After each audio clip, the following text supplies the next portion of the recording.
Baltimore, Charm City, also known as the City of First. Baltimore lays claim to the first Black American boxing champion, Joe Gans, also known as the Old Master.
Joe Gans, this gentleman right here. A lot of people don't know about him, and behind me you can see a cemetery. I'm at his graveyard, Mount Auburn Cemetery, and right here at his site, it's right at the entrance, so it's very easy to find when you come in. It's Mount Auburn is right up the street from Raven Stadium. So if you take BW Parkway, like you're heading toward the airport, get off at Annapolis Road, and on the top of the hill you'll find the cemetery. It's a very old cemetery, but there's so many things about Joe that a lot of people don't know, such as what I mentioned, that he was the first black champion of any black American champion of any sport, and he happened to be boxing champion. Also, he also had the longest fight ever. He retained his title in Goldfield, Nevada in 1906 in a 42-round fight. Yes, 42 rounds. And he retained his title. With some of those earnings, he returned here in Baltimore and opened up a hotel downtown. And behind me is a picture of the hotel. Very hard to find pictures of the hotel. It's called the Goldfields. And it was located where the main post office is downtown, on East Lexington and Coven Street.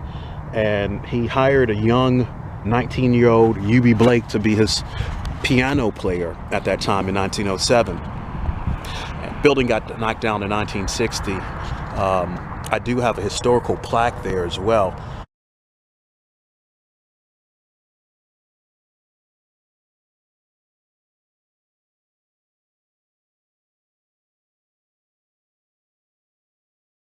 It's been my duty for about 10 years. I've been educating people about a boxer named Joe Gans. Joe, as you can see, my shirt here that I had made. I was selling these a while ago. I'm basically tapped out of them. He was the first black American boxing champion. He also has the longest fight ever, which was in September the 3rd in 1906. Joe's boxing reign was from 1902 to 1908. He was a lightweight champion, and he had one of his biggest fights at Goldfield, Nevada. It was a 42-round fight, and it's still the longest on record. You can look it up. And the year after, 1907, he opened a hotel. Matter of fact, it was October the 29th, 1907. He said it was a big gala that spilled out in the streets.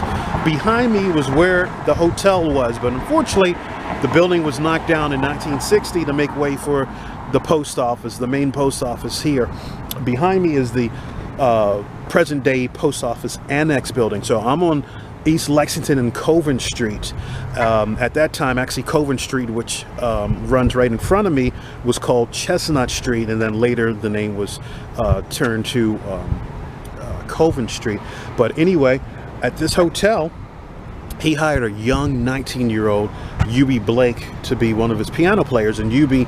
wound up writing 3 rags ragtime songs. One was called The Goldfield Rag. Unfortunately, Joe passed away at age 35 from tuberculosis in 1910. And then a few years after that, his wife wound up remarrying and they wound up selling the building. Now, the building, like I said, in 1960 was knocked down to become the post office here. But I'm going to show you a picture. I've only seen 2 pictures of the hotel, and I'm telling you, it seems like they just want to erase Joe out of history. The one picture that I'm going to show you is from 1947, which is on the plaque. There's a plaque behind me that I wound up buying in 2010, which ironically was the same year, the 100th anniversary of Joe's passing. But I had it unveiled here in December of 2010, and it talks. This is the same type of plaque that you have on the side of a building if it was still around, and it tells you about the hotel and about Joe. This is a picture of boxer Joe Gans, in case you've never seen Joe. And you can also go on, you can Google him, and also on YouTube there's a couple of his fights there. This is a picture of the hotel. I have a bigger picture, and there was another picture from 1955, or the only pictures that I've ever come across.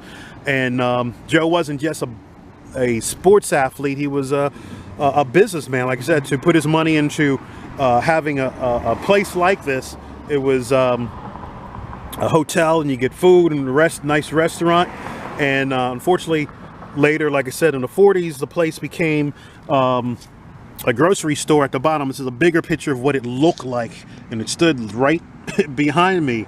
But these were grocery stores at the end, you know, toward the end of its existence, and the hotel rooms were later boarding rooms. So that's what happened. Now, for what I understand, down in the basement there were it was a boxing gym. He wanted to teach little black kids, little boys, how to box, but it's very hard to find any pictures of this place. But anyway, this is the plaque here, and you see somebody, some idiot, use some hard sharpened object to dent this. I have no idea why people want to vandalize things, but yeah, I paid for this back in 2010. But this is some history that they don't talk much about, and especially a lot of people probably don't know this. When you go past here, you see the downtown post office and the post office annex building, but you don't know the history that was here. And like I said, it opened in October the 29th, 1907. It was a gala that spilled out into the street, and he had his car here as well. Matter of fact, he was one of the first black men in Baltimore to own a car. He bought a Masterson, and he paid $5,555 for it. But so much history about Joe that people don't know about him. And he was quiet against racism, even, you know, during the time of dealing, you know, with Jim Crow. And he's kind of forgotten, and it's been my mission that he doesn't get forgotten. And I've been trying to get a postal stamp. Unfortunately, again, he didn't make the list of getting a stamp, so I'm concentrating on some other things. I'm hoping to get a bronze statue like they have at Madison Square Garden of him, and try to do that here in Baltimore. There have been 2 books written about him, one called Joe Gans, The Longest Fight, and then the other one is Joe Gans, A Biography. So definitely check those out. You can get those on Amazon or even eBay.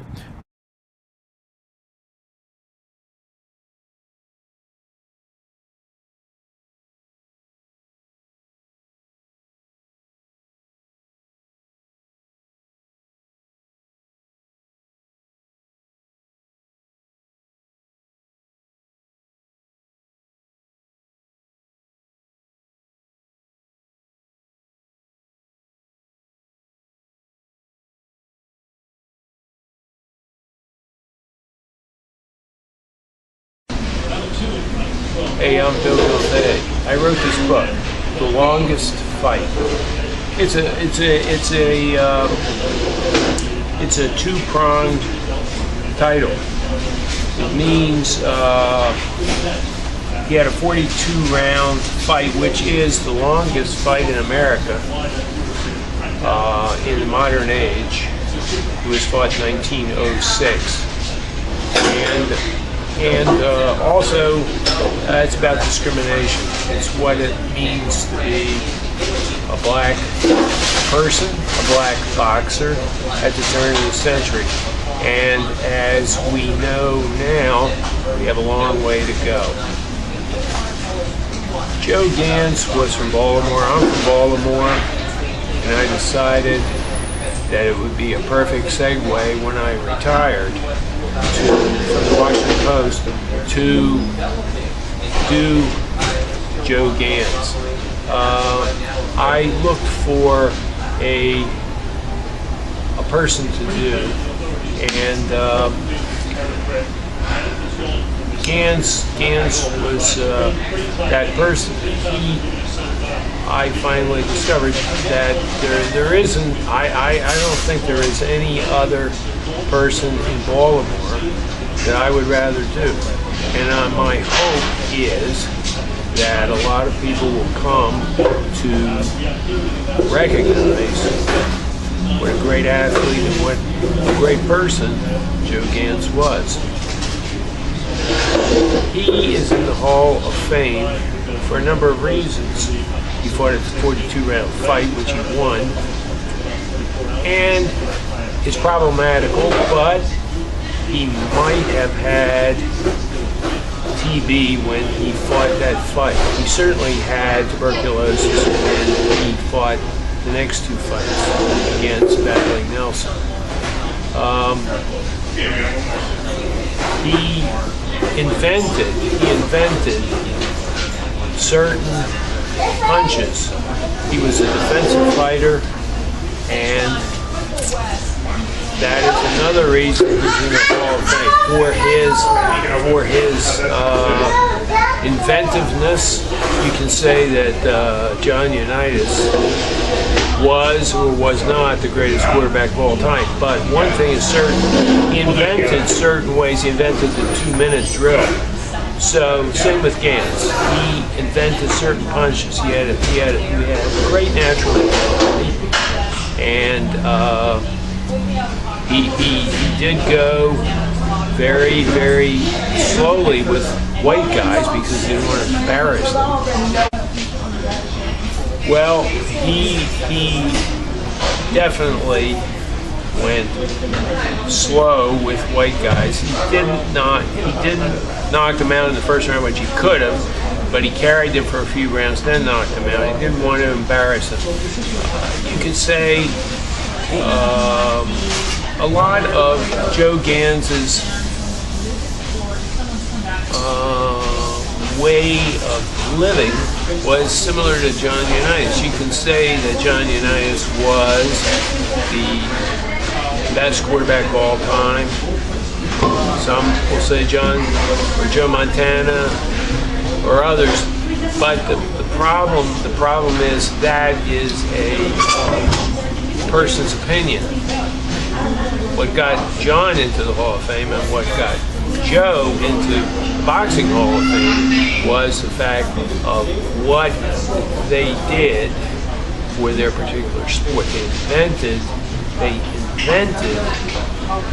things that hadn't been seen before, like the 2-minute drill in the case of the Unitas, and in the case of Gans, Joe had he had natural ability, and he used his left hook. All hooks are left-handed except by southpaws, but he used his left hook devastatingly, and he was a defensive fighter, which African Americans at that time had to be.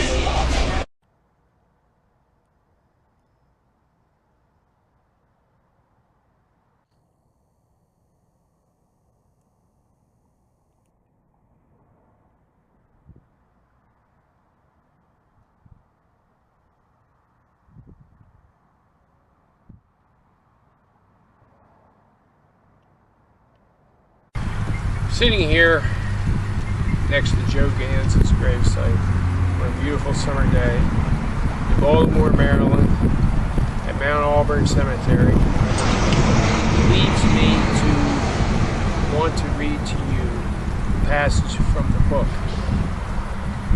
The Longest Fight, which I wrote.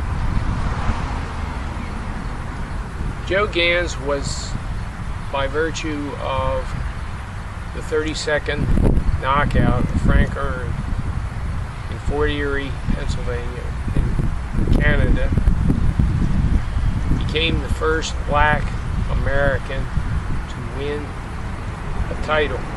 Not only in boxing, he was a lightweight champion. In any sport. Here is the passage. As they neared Baltimore, Joe and Al Hereford, his manager, Al was mentioning what a tremendous showing Joe had made. Joe didn't say anything for a long moment. Then he said wistfully, "Yes, Mr. Hereford. It sure is wonderful. But you know what I'm thinking?" And Hereford said, "What?" "That I'd give it all up, the money, the fuss, the championship, for just one thing." "What's that?" I asked. "For a white boy's chance in the world." Joe wasn't going to be invited to the White House. Joe wasn't even going to be recognized as the lightweight champion of the world in the white sections of Baltimore.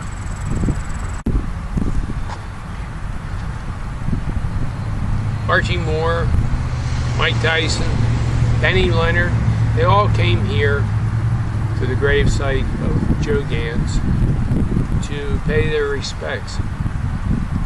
As well they should. And there should be more. There's a statue of Joe Gans in Madison Square Garden outside the restaurant. But most people don't know who that fighter is Joe Gans. He used to be in the lobby, and fighters would come into the garden and rub their hands against his fist, and the fist is worn slightly, but that's how many fighters paid respects to Joe Gans. A.J. Liebling once said that boxing was in a valley, but it would come again. And that's how it is today. Boxing is in a valley, but it will come again. And the heavyweight champion of the world, the middleweight champion of the world, the lightweight champion of the world can all come here and pay their respects to Joe Gans because he made it famous.